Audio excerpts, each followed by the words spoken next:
I, 30F, never thought I'd be in this situation. 5 years ago, I was engaged to Daniel, 32M, the man I believed was my soulmate.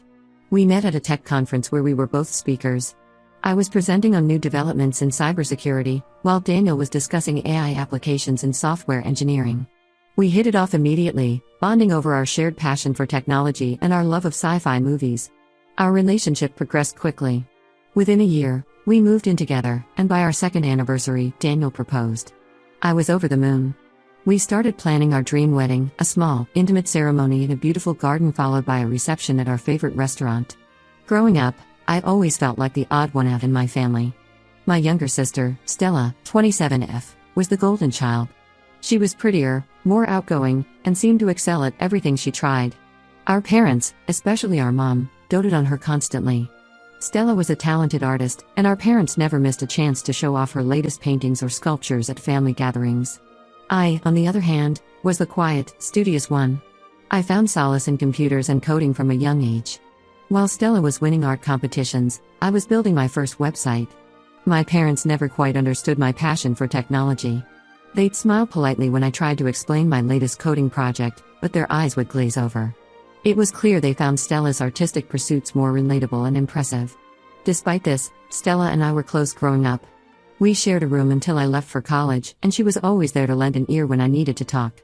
When I came out as bisexual in high school, Stella was my biggest supporter, standing up for me when our more conservative relatives made insensitive comments. Our relationship changed when Stella left for art school in Europe. We drifted apart, our conversations becoming less frequent and more superficial. I focused on building my career as a software engineer, climbing the ranks at a prestigious tech firm. When I met Daniel, I finally felt like I had something special that was just mine. Stella returned from Europe just as Daniel and I were deep into wedding planning.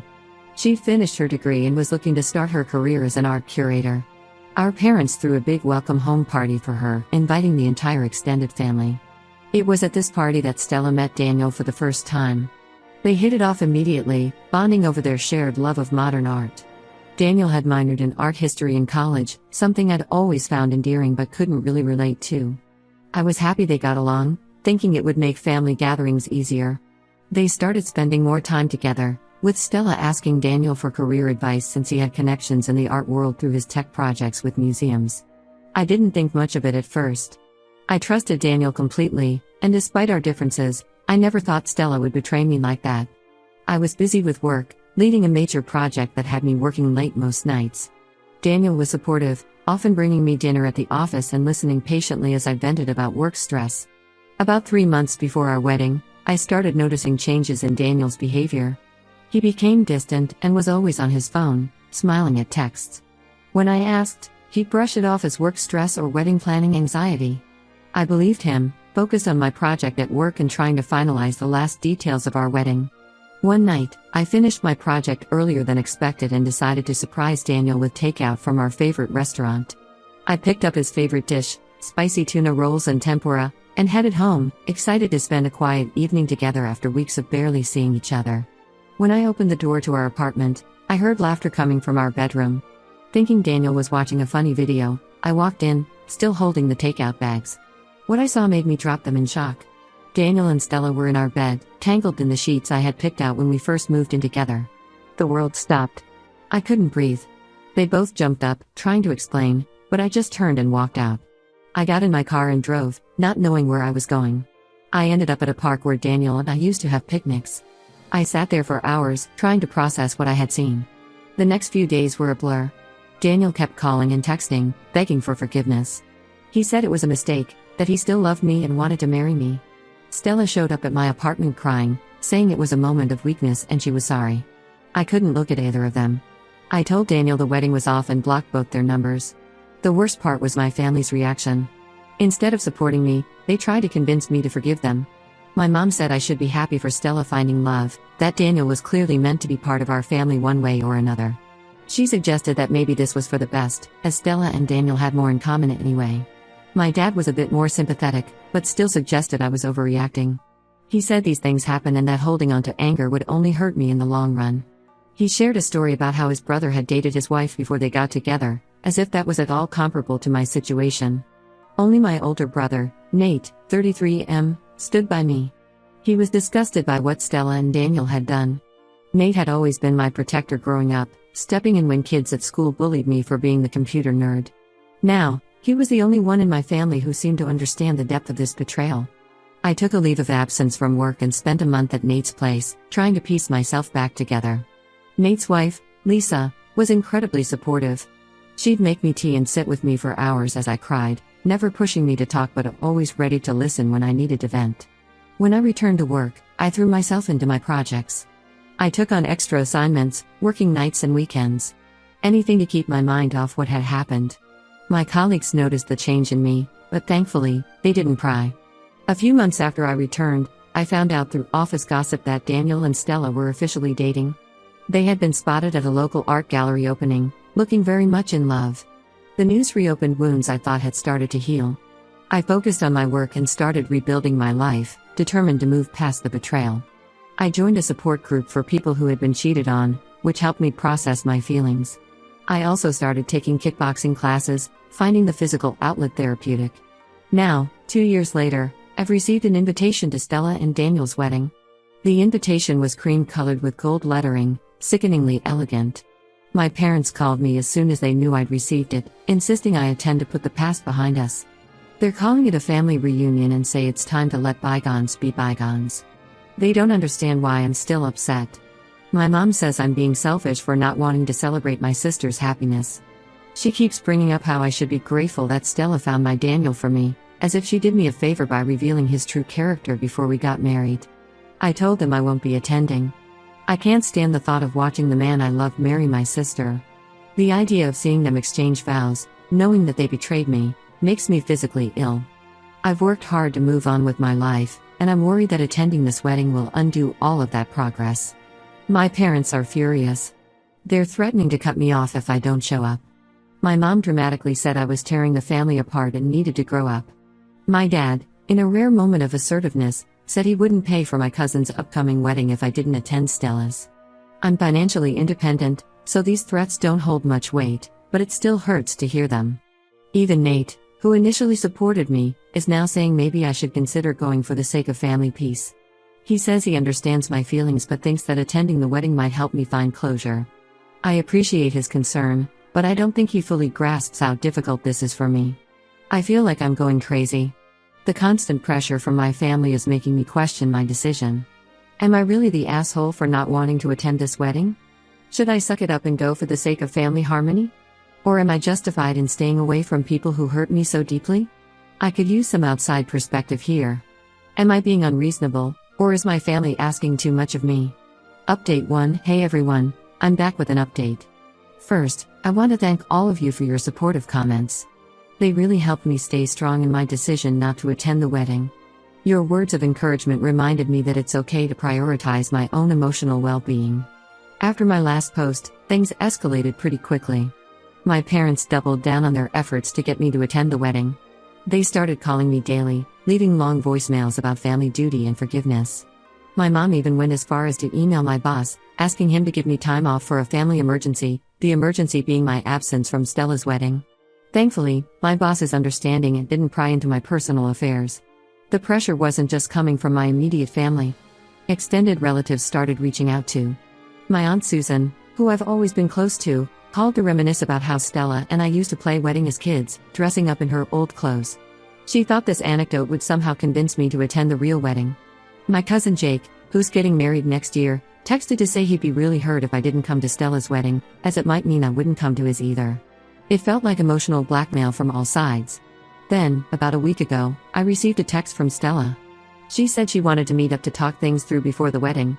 Against my better judgment, I agreed. We met at a neutral coffee shop, one I'd never been to before to avoid any painful memories. When Stella walked in, I was struck by how different she looked. Her hair was shorter, dyed a vibrant red that suited her artistic personality.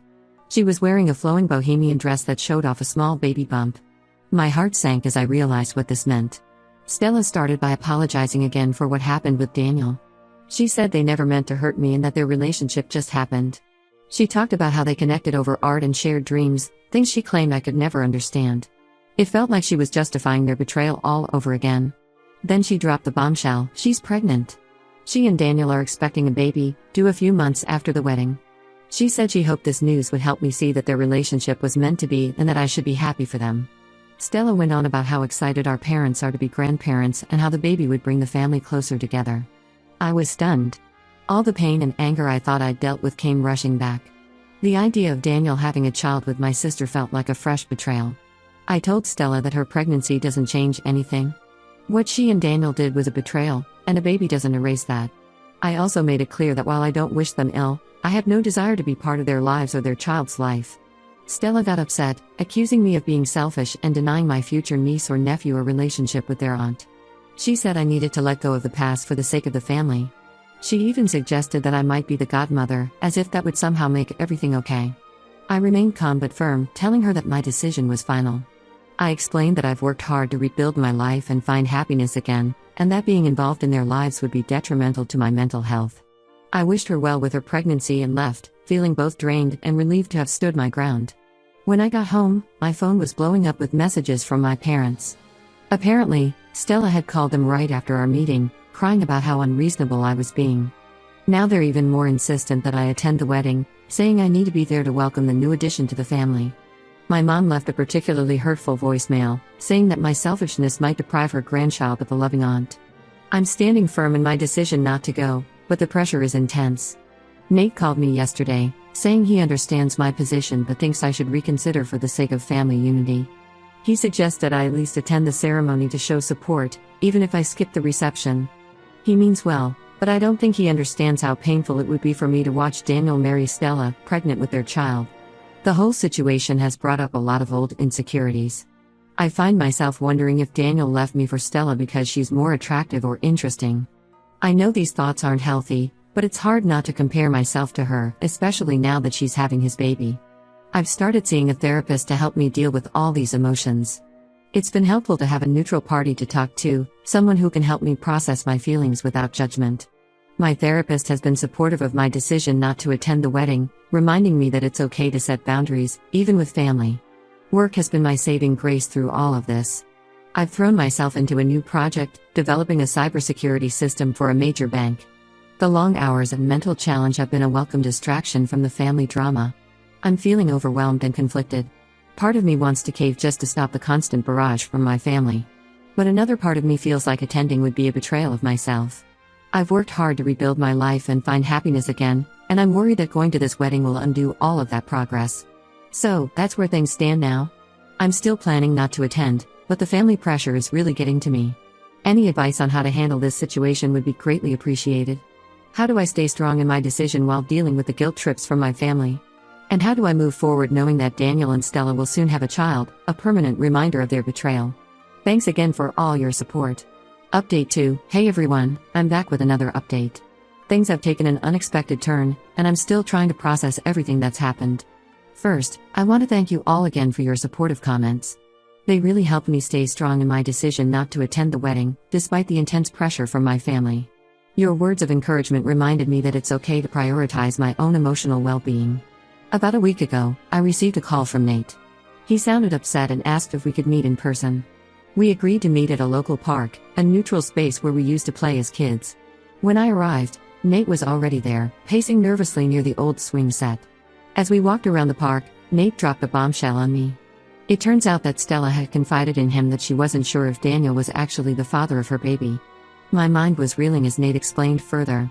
Apparently, Stella had a brief fling with her ex-boyfriend, a fellow artist named David, around the same time she got together with Daniel. She hadn't told anyone about this, not even Daniel.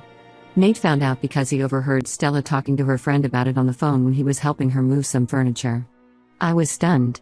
Part of me felt vindicated. This proved that Stella hadn't changed and was still as selfish and deceitful as ever. But mostly, I just felt sad for the mess this whole situation had become. I thought about Daniel, excitedly preparing for fatherhood, not knowing that the child might not be his. Nate was torn about what to do with this information. He felt Daniel had a right to know, but he also didn't want to cause more drama right before the wedding. He was worried about how it would affect our parents, especially our dad who had been having health issues lately. He asked for my advice, which put me in a really difficult position. I spent the next day thinking it over. I barely slept, tossing and turning as I weighed the pros and cons of revealing this information. On one hand, it wasn't my place to get involved in Stella's life anymore. On the other hand, Daniel deserved to know the truth, regardless of our history. After much deliberation, I decided that Daniel needed to know the truth. Despite everything that had happened between us, I couldn't let him potentially marry Stella and raise a child that might not be his without having all the facts.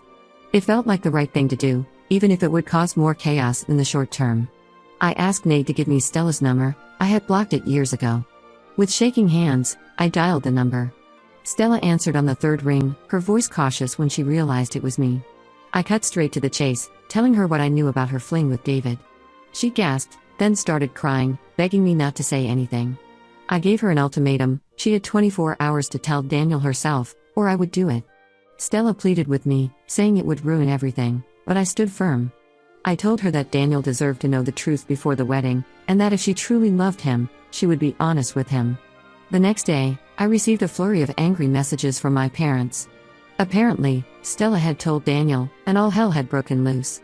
The wedding was called off, and Daniel had moved out of their shared apartment. My mom's messages were particularly vitriolic, accusing me of deliberately sabotaging Stella's happiness out of jealousy.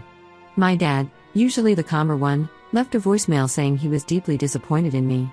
My parents blamed me for ruining Stella's life and accused me of being vindictive. They said I should have kept quiet and let Stella and Daniel be happy.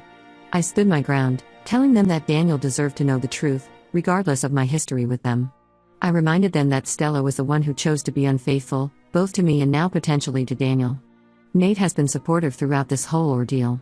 He agrees that we did the right thing, even though it's caused so much chaos in the family. He's been running interference with our parents, trying to get them to see reason. He reminded them of how they raised us to value honesty and integrity, and that by revealing the truth, we were living up to those values. As for me, I'm feeling a mix of emotions. I'm relieved that I don't have to deal with the pressure of the wedding anymore, but I'm also sad about the whole situation. Despite everything, Stella is still my sister, and it's hard to see her going through this, even if it's a result of her own actions. I can't help but wonder how different things might have been if she had made better choices. Daniel reached out to me yesterday. His voice was hoarse, and he sounded exhausted. He thanked me for telling him the truth and apologized again for what happened between us. He said he was getting a paternity test done and was reevaluating his entire relationship with Stella. I appreciated his words, but I made it clear that while I don't hold any grudges, I'm not interested in rekindling our friendship. Too much has happened, and I need to prioritize my own healing. Stella hasn't contacted me directly, but I heard from Nate that she's staying with our parents. Apparently, she's devastated and claims that she was going to tell Daniel the truth after the wedding. I'm not sure I believe that, but it doesn't really matter now. My colleagues have noticed that I've been distracted lately. I finally confided in my team lead about what's been going on. She was incredibly understanding and offered to redistribute some of my workload if I needed time to deal with family issues. I'm grateful for her support, but for now, work remains a welcome distraction from all the drama. So, that's where things stand now. The wedding is off, my family is in chaos, and I'm trying to navigate this new reality. I'm planning to take some time for myself, maybe go on a solo trip to clear my head. I've always wanted to visit Japan, and now seems like as good a time as any to take that trip. I'm still processing everything that's happened and trying to figure out what it means for my relationships with my family moving forward. Part of me hopes that this situation will be a wake-up call for Stella and that she'll take responsibility for her actions. But another part of me is wary of getting my hopes up. Thank you all again for your support throughout this crazy journey. Your advice and encouragement have been invaluable. I'll update again if there are any significant developments, but for now, I'm focusing on taking care of myself and moving forward with my life. Update 3. Hi everyone, I'm back with what will probably be my final update on this situation. It's been a roller coaster few months, and I wanted to share where things have landed. First, the paternity test results came back. It turns out that Daniel is indeed the father of Stella's baby. This news brought a whole new wave of drama to the family. Stella and Daniel are cautiously trying to work things out, but their relationship is understandably strained. They're attending couples counseling, but from what Nate has told me, it's been a difficult process. My parents have done a complete 180. They're now furious with Stella for almost ruining things with Daniel and potentially denying them their grandchild. It's been strange to watch them suddenly shift their golden child status away from Stella. My mom, who was Stella's biggest defender, now barely speaks to her.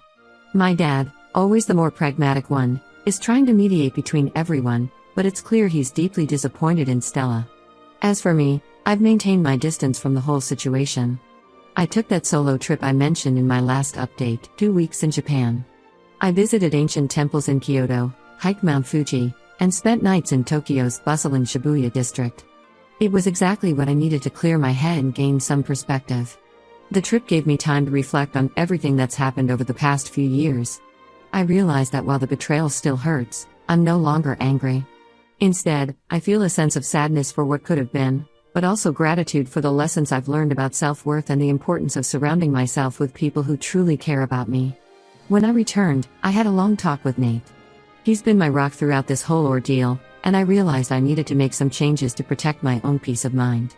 I decided to move to a new city for a fresh start. I found a great job opportunity in Seattle, leading a cybersecurity team for a major tech company. I'm excited about this new chapter in my life. I told my family about my decision to move. As expected, their reactions were mixed. My parents were upset, accusing me of abandoning the family when Stella and Daniel need support. I calmly explained that I needed to do what was best for me, and that meant putting some physical distance between us. Nate understood completely and has already planned a visit once I'm settled. Stella reached out to me before I left. We met for coffee, and it was complicated.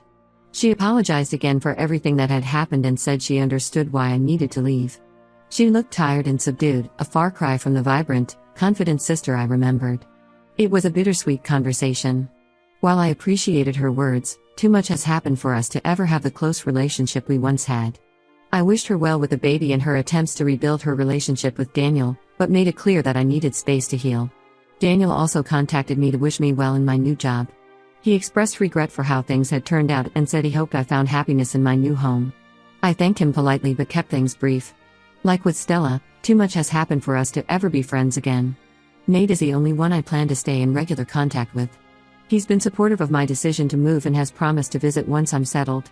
We've already planned a hiking trip in the Pacific Northwest for next summer. As I pack up my apartment and prepare for this big change, I'm feeling a mix of emotions. There's sadness for the family relationships that have been irreparably damaged, but also hope and excitement for what the future holds. I'm looking forward to exploring a new city, making new friends, and focusing on my career. This whole experience has taught me a lot about setting boundaries, standing up for myself, and the importance of surrounding myself with people who truly have my best interests at heart. It's been a painful journey, but I feel stronger and more self-assured than ever before. Thank you all for your support and advice throughout this journey. Your comments and perspectives have been invaluable in helping me navigate this difficult situation. Here's to new beginnings and a drama-free future.